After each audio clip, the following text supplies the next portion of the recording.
Welcome to Civics and Coffee. My name is Alicia, and I am a self-professed history nerd. Each week, I'm going to chat about a topic on U.S. history and give you both the highlights and occasionally break down some of the complexities in history and share stories you may not remember learning in high school, all in the time it takes to enjoy a cup of coffee.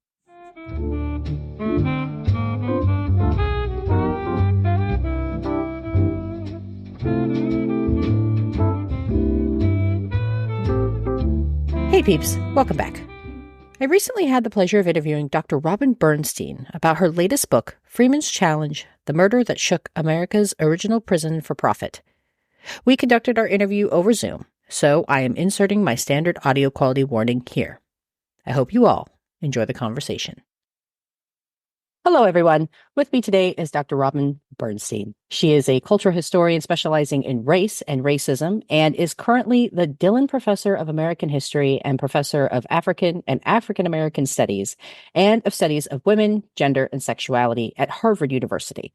She has written several books, and her latest, Freeman's Challenge, investigates the origins of the prison for profit system through the heartbreaking story of one young Black prisoner. Welcome, Dr. Bernstein. Thank you so much for having me. Thank you. So let's dive on in.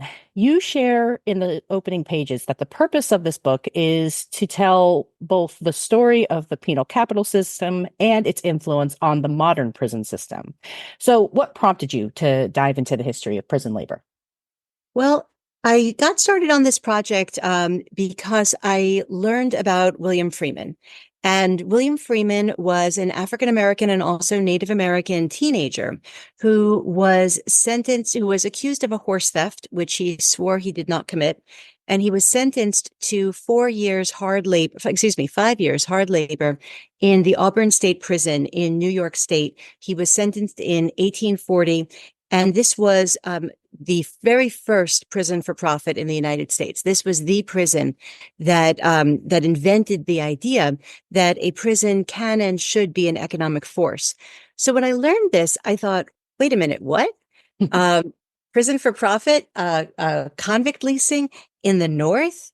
Long before the Civil War. So William Freeman was a quarter of a century before the Civil War.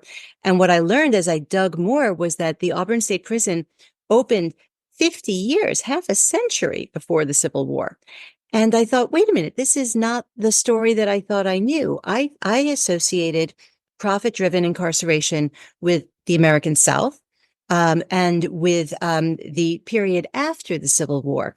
I understood prison for profit as quote unquote slavery by another name. I understood it as a result of the 13th Amendment, which outlawed forced labor, quote, except as a punishment for crime, unquote. So I was really surprised to find out that actually prison for profit began in the North long before the Civil War. And I thought, well, if I didn't know that, I bet a lot of other people don't know that either. And as I dug in and as I learned more, what I realized is that there's nothing that in fact, prison for profit is slavery by another name. It did originate in the wake of slavery. However, it originated in the wake of Northern slavery, not Southern slavery. And because Northern slavery in New York State ended decades before the Civil War, for that reason, prison for profit arose decades before the Civil War.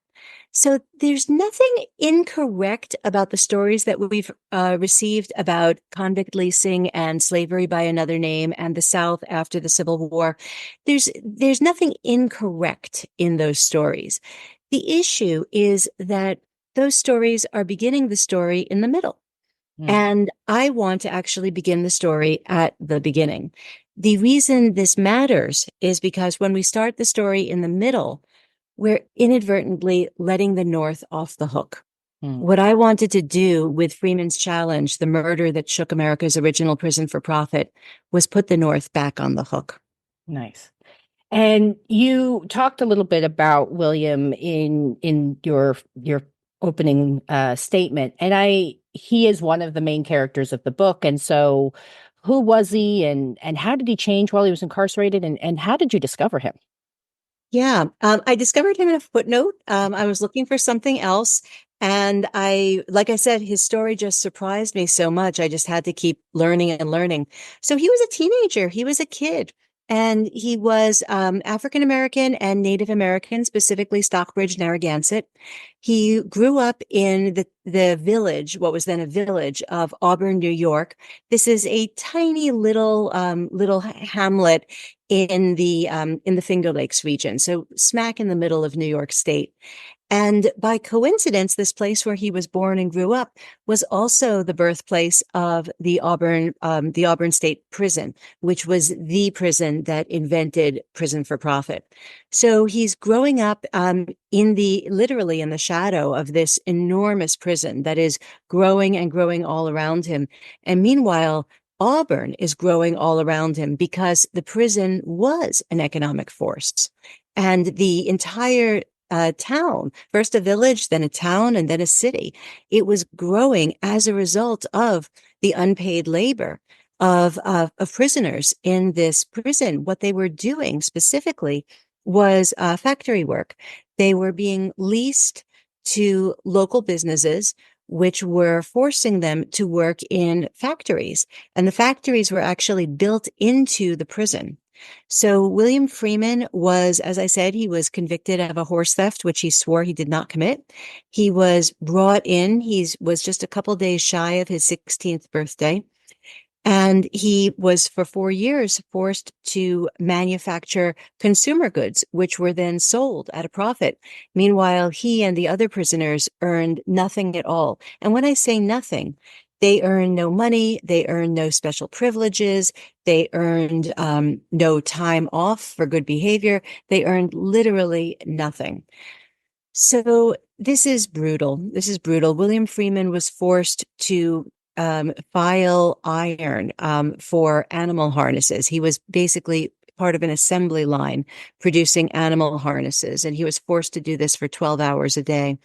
At other times during his incarceration, he dyed silk, which is enormously difficult work. It involves stirring these giant pots with hundreds of pounds of material in them and water and dye. So this is very, very difficult work. And he resisted. He was part of Auburn's most prominent Black family. His grandparents had been enslaved and had been forced to build the first non-native homes and buildings in the area. And then, while they were being forced to build these structures for white people, they also founded the Black neighborhood in Auburn, which was called New Guinea. And so, I mean, these were, beloved people, his grandparents. And he grew up as part of this beloved family. And he grew up in New Guinea in a close-knit Black community where he was well known and well liked and, part of a social world. Yeah. But all of that ended when he was convicted and sentenced to 5 years hard labor starting in 1840. Yeah, and you talk about the Auburn prison system and how it was so vital to the economy, the local economy, and throughout the book, it serves as kind of this counter character to William. And so, how did Auburn get established, and what made it, or how did it become so vital to that local economy? Yeah. So Auburn was established by white entrepreneurs who were, for the large part, enslavers. So it was built by enslaved people, and it was claimed by white entrepreneurs. And all of this was enabled through genocide. It was the genocide of the Cayuga, the Haudenosaunee, also known as Iroquois, who had possession of that land, but then they lost it during a genocide. And as a direct result of that genocide, white people took the land and started building. And the particular reason that Auburn was the land that would become Auburn was so important to so many people was that it was on the banks of an unusually swift river. The river is called the Owasco Outlet. Still exists, of course. And this river because it was so swift, it was a source of water power. It could run factories, which is why the Auburn State Prison was built on the banks of the Owasco outlet. The concept from the very beginning, literally before a single brick was laid, the concept was that the river would power factories, and factories would be built into the prison. Prisoners would work for no pay inside the prison, and they would manufacture consumer goods, and this would transform the village of Auburn into a city. And it worked. That's exactly what happened. So it was a kind of amazing insight by a group of white entrepreneurs in the area. And remember, these are people who are building their lives on literally the ashes of genocide and slavery. And so these are the people who came up with the idea, the diabolical idea, that a prison could be an economic force. Today, when we think about it, it sort of seems self-evident. If I wanted to build a prison in your backyard, and I wanted to convince you that that was a great idea and you should really support that, would I come to you and would I argue that prisons are great because they are forces for justice, and don't you want justice in your backyard? Or would I argue that prisons help make people better? It helps improve people's lives, and it helps people, go from being wrongdoers to being good doers. And therefore, don't you want to be a source for social good in your backyard? Or would I argue that we should build this prison in your backyard because it'll bring jobs and it will change the local economy for you, and it'll make your economic life better? Well, obviously it would be the third argument that I would make. The first two arguments would not work at all. But the reason for that is because of the people who are in my book. The reason for that, the only reason it seems self-evident to us, the only reason that it makes sense to us that a prison should be an economic force, is because of the individuals who I am writing about in my book. They are the ones who came up with the idea. And then it was copied. It was copied all over the country. It was copied all over the world. And both before and after the Civil War, it was particularly copied in the South. And it was adapted in the South. So in the North, the prison for profit system focused on factories. In the South, it focused on agricultural labor, but that's an adaptation. And they were absolutely self-consciously adapting what was called the Auburn system. There's nothing hidden about this. They were doing it blatantly and openly. It was the North, not the South, that first entangled capitalism with incarceration. Yeah. And you talked about how Auburn is kind of the first of its kind. And so, obviously there were prisons throughout the country at the time. And so how was Auburn different than its counterpart in other states? You've kind of alluded to it a little bit with this economic driver, but just comparing it to the other incarceration facilities at the time, how was Auburn different? Yeah, at the time, prisons existed in the United States with one of basically some combination of three purposes. A prison could exist either to punish people, it could exist to reform people, to make them better in one way or another, often through Christianity, or it could exist to control people, basically to get people off the street. And there was work in prisons before the Auburn State Prison, but that was never the point. And there was even sometimes some commerce involved in prisons. So there were prisons where incarcerated people did do some manufacturing, and what they produced was sold to consumers. That did exist. But what was a true innovation was the idea that the first three reasons didn't matter. That the only one that really mattered was profit. And then the Auburn State Prison did make claims on the other reasons that that prison could reform people, for example. It did make those claims, but that was later, much later. The original claims were all about profit, and all about economics. So this is a really different way of thinking. This is a fundamentally different way of thinking about incarceration, because when we think about punishment or control or reform, those are all things that have some concept somewhere in there of benefiting people in general. Even punishment has the concept of benefiting people in that it might dissuade other potential criminals from performing criminal acts. But in this case, this was a radically different way of thinking about incarceration, that incarceration should benefit businessmen. That's a shocking new idea. And the fact that it's not shocking to us just speaks to the success of the individuals in my book. And one of the things that I hope people will get out of reading my book is they'll actually meet in this book, they will actually meet the individuals who came up with this idea and the individuals who perpetuated it, the people who defended it, and why they defended it and why they thought they were defending it, the excuses they made for their defenses. And they'll also meet William Freeman, who challenged it. William Freeman challenged the original prison for profit. And he challenged it in a lot of different ways. He eventually challenged it in murder, and I'm not revealing anything because that's in the title of the book. But he commits a murder that challenges the prison and that really does send the community into a tailspin, because when he committed this murder, he challenged the prison so powerfully that everybody had to deal with him.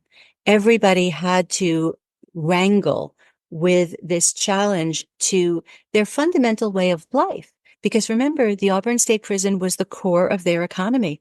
It was also the core of their pride, because it had made Auburn internationally famous. The Auburn system was being exported everywhere.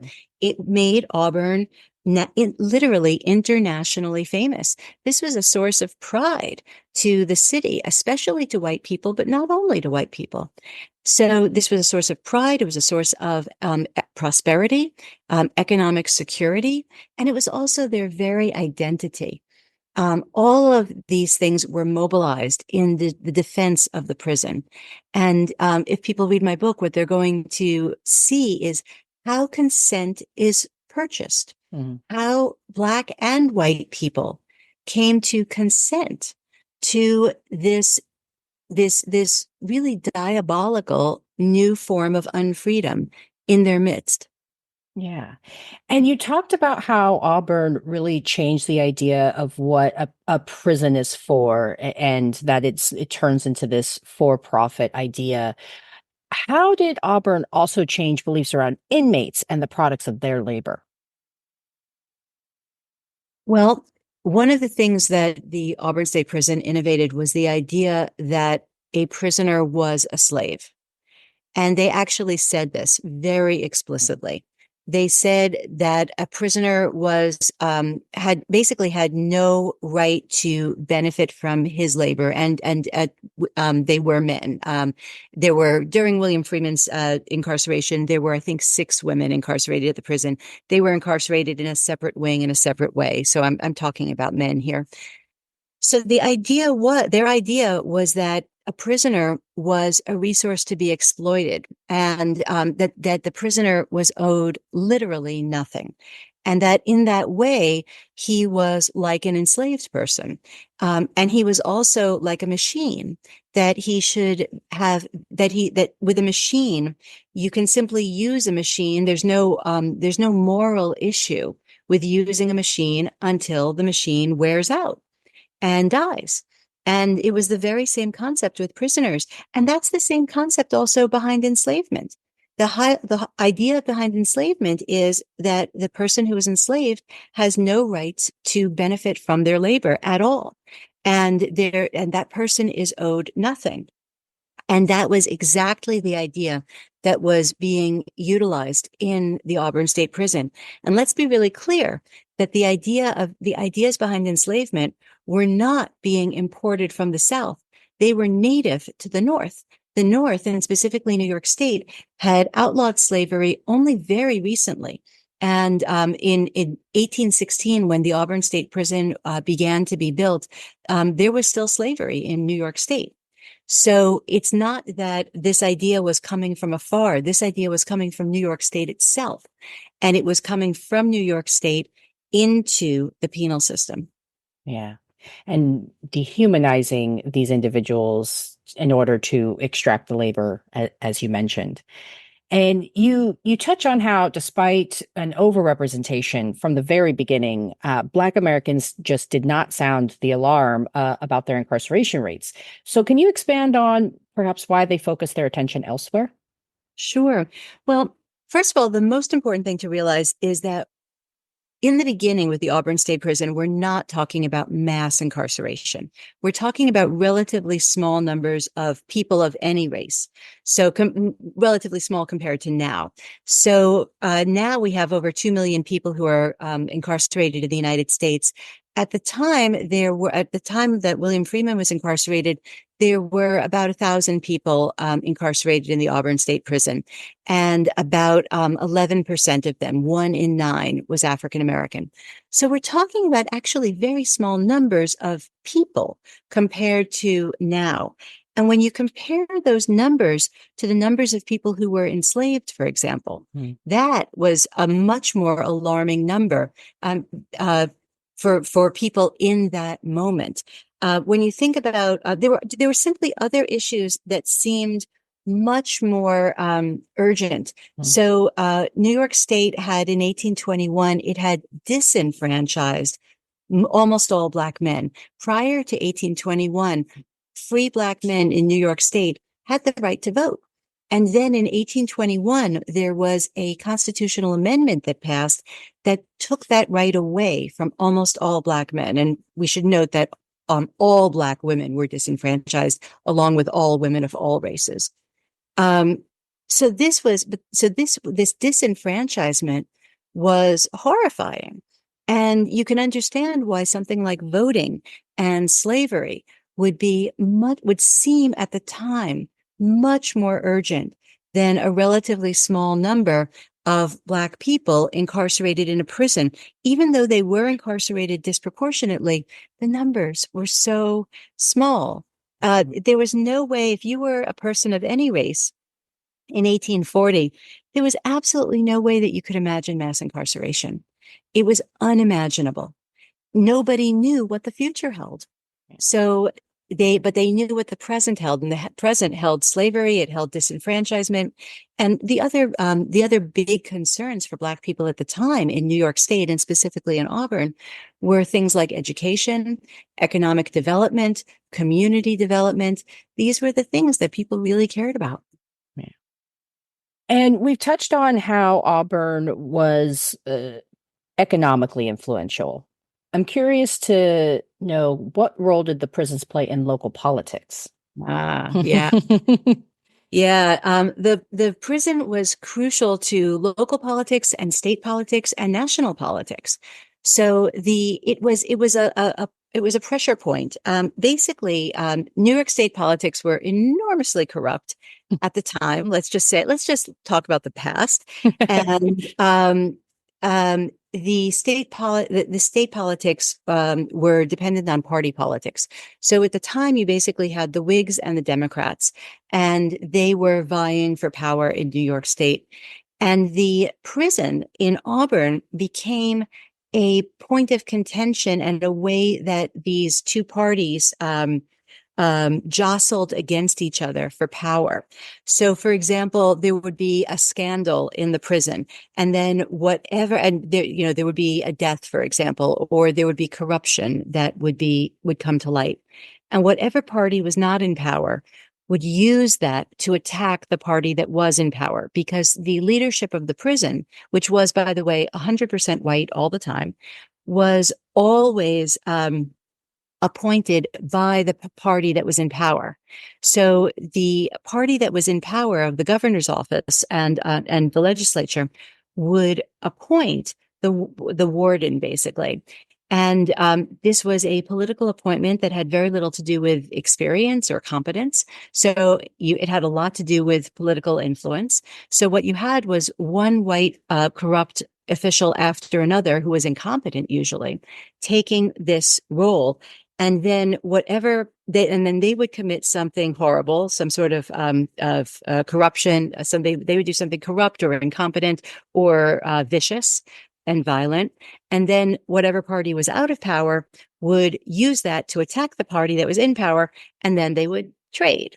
So the Auburn State Prison was enormously important to state politics, which were in turn very important to national politics, especially for the Democrats. The Democrats were depending on votes in national elections for Democrats.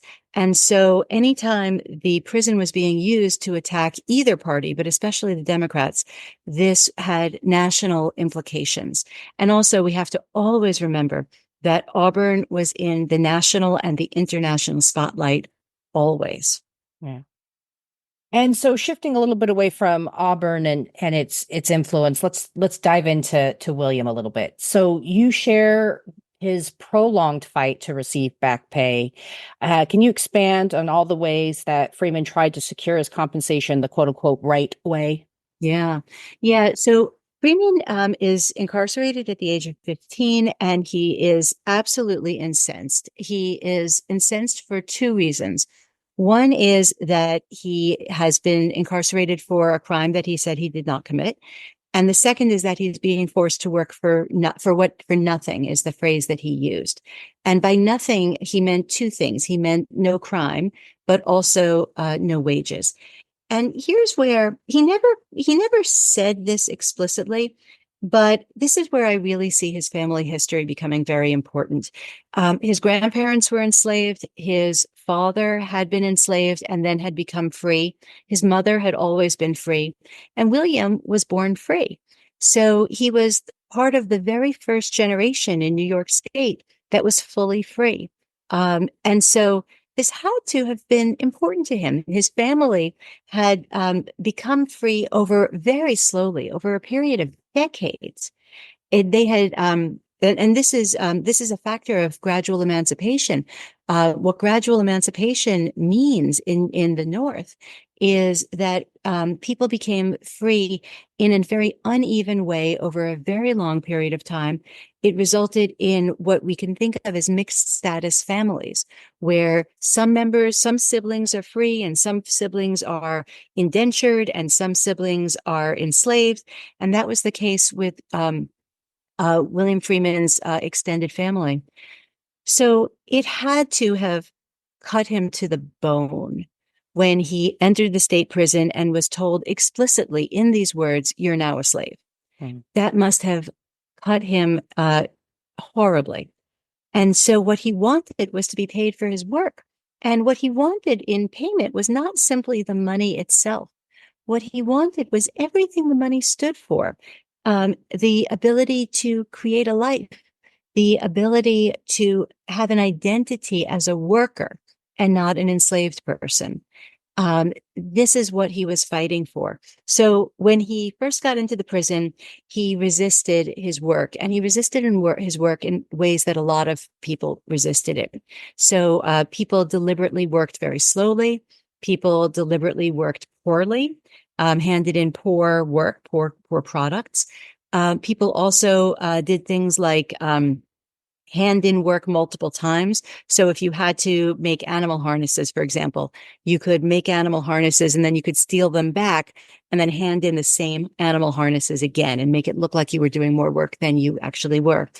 You could also clown around a little bit. You could joke around. And I want to talk about how dangerous it was to do any of these things.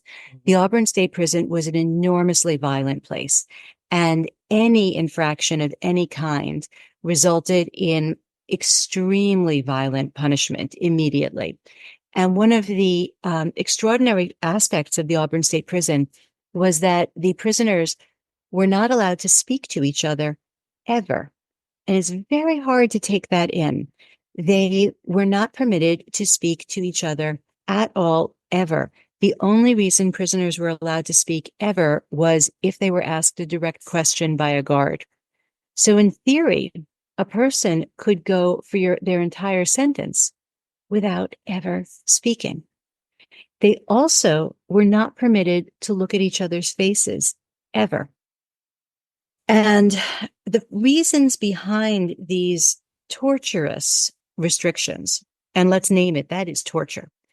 The reason behind it was not punishment. The reason was not cruelty for its own sake. The reason was productivity. The goal in preventing people from talking to each other was to prevent people from organizing against their forced labor. And again, this was all explicit. And if you read my book, you can actually meet the people, the white entrepreneurs who came up with these ideas. And then you can meet the white people later on who defended these ideas and believed in them. And a lot of the people who defended these ideas, defended these policies, were actually liberals. They were progressives. And you can read about why they thought this was right and good. So William Freeman did find ways to communicate with other people in the prison, and he did find ways to limit his own labor. And he also spoke up to guards, and he told them that he shouldn't be forced to work. He verbally resisted. And for all of these things, he was punished viciously. He was whipped. He was waterboarded. The Auburn State Prison actually innovated a new form of waterboarding, and William Freeman was subjected to that. He also was beaten on the head with a board. A guard beat him with a board and beat him so terribly that he sustained a head injury and became deaf. So these are all the terrible things that happened to William Freeman as a direct result of him challenging the system of prison for profit. When he got out of prison, he continued to challenge the system, and he tried to challenge it legally. He tried to wage a suit against the Auburn State Prison, and he was laughed at and he was dismissed. He went to multiple magistrates, and he said he spoke to everybody. He spoke to his family. He spoke to people on the street. He spoke to Black people. He spoke to white people. He spoke to anybody about how his labor had been stolen from him, and he was now he now deserved back pay. And he was just simply laughed at and dismissed. And then he committed a violent act, and then nobody was laughing. Yeah.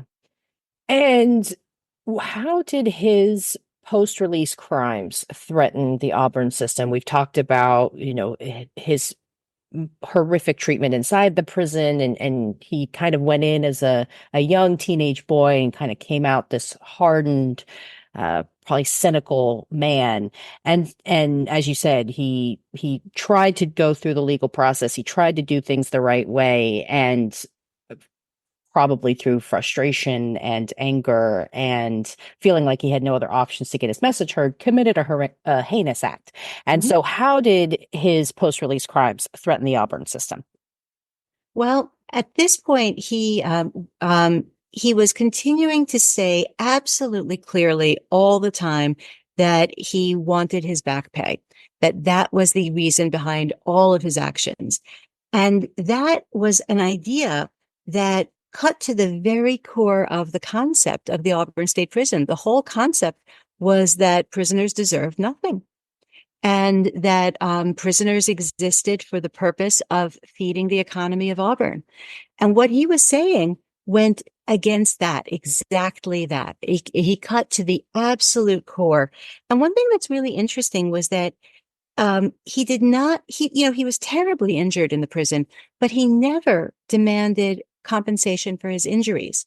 And with the legal system the way it was at the time, it was possible to sue for injuries. And he never did that. His concern was always his pay, his status as a worker. And that was exactly what cut to the core of the concept that was making Auburn internationally famous, the concept that was making Auburn profitable. So this was very, very threatening. And once he committed an act of violence, simply laughing at him and dismissing him was no longer possible. So Auburn, and specifically white Auburn, had to come up with a way to silence him. and had to come up with a way to contain the conceptual threat that he had unleashed. And the only way to really shut down an idea, once an idea is loose in the world, you can't simply squash it. The only way to silence it is to come up with a more persuasive story that can blanket it, that can replace it. And that is what white people in Auburn did. They came up with alternative stories for why William Freeman did what he did. And the alternative stories, what really blew my mind when I was researching this book, the alternative stories that they came up with are these deep racist libels that, again, today we know these racist libels very well. They're very familiar forms of racism, but at the time they were new. So what William Freeman's challenge actually ended up doing was creating a situation where white people articulated emerging forms of racism. I won't say that they invented them. They were not, it wasn't a very first, but they took these these racist ideas that were at the time not dominant.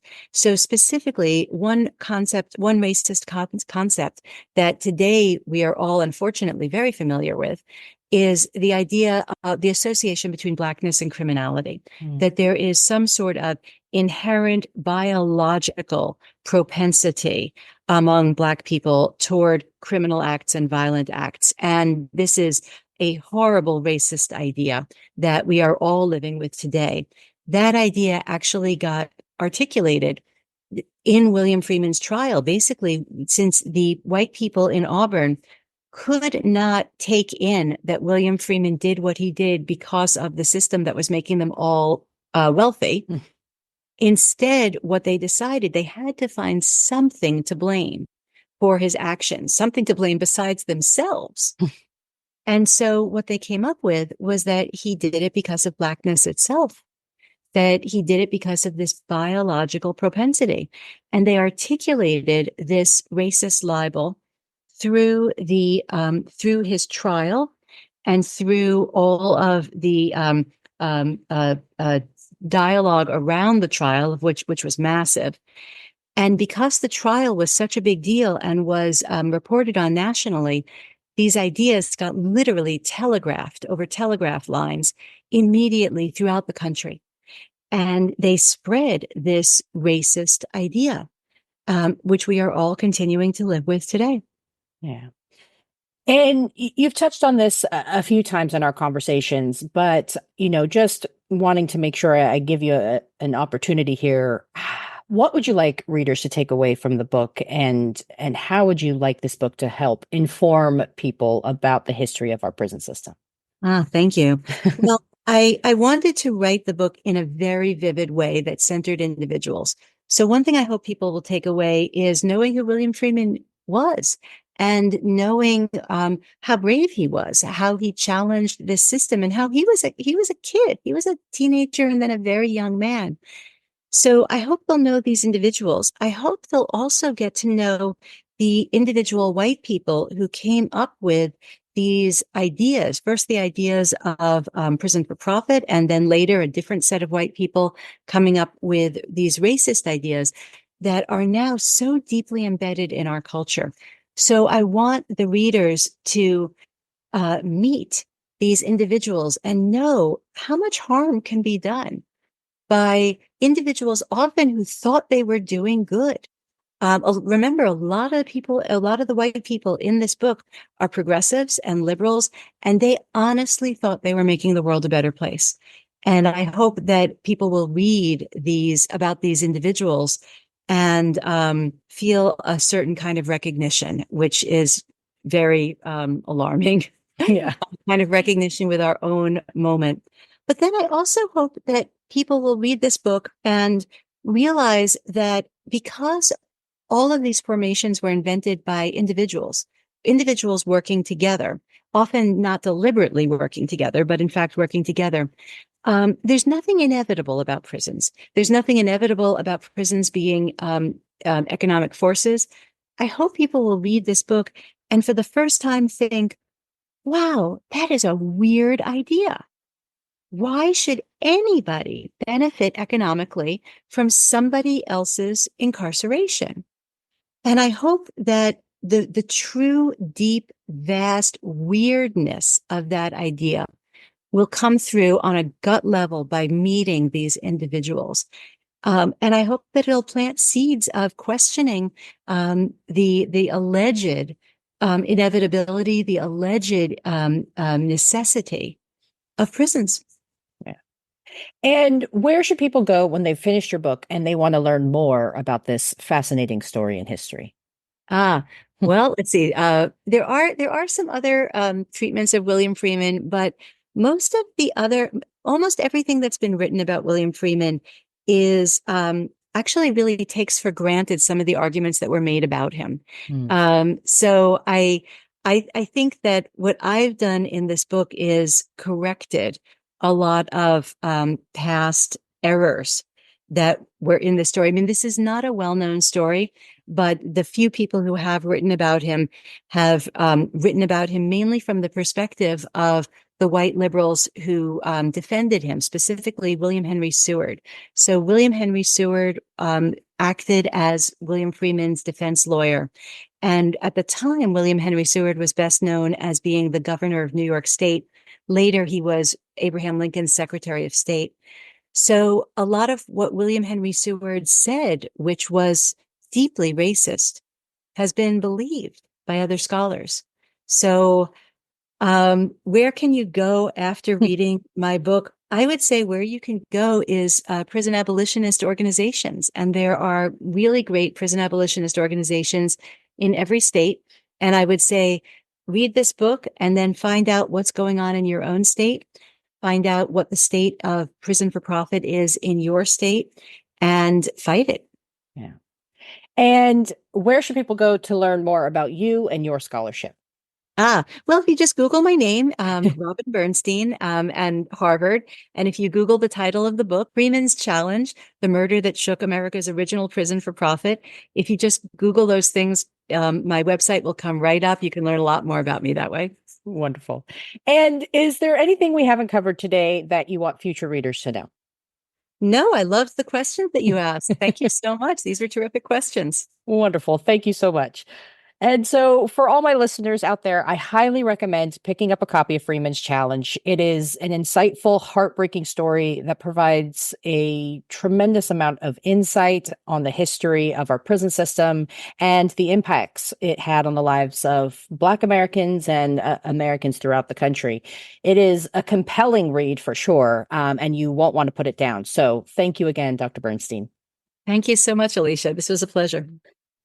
And there you have it, friends. Another big thank you to Dr. Bernstein for spending some time with me and sharing the incredible story of William Freeman. Be sure to check out the show notes for this episode to learn more about how you can get a copy of Freeman's Challenge. Thanks, peeps. I'll see you next week. Thanks for tuning in, and I hope you enjoyed this episode of Civics and Coffee. If you want to hear more small snippets from American history, be sure to subscribe wherever you get your podcasts. Thanks for joining me, and I look forward to our next cup of coffee together.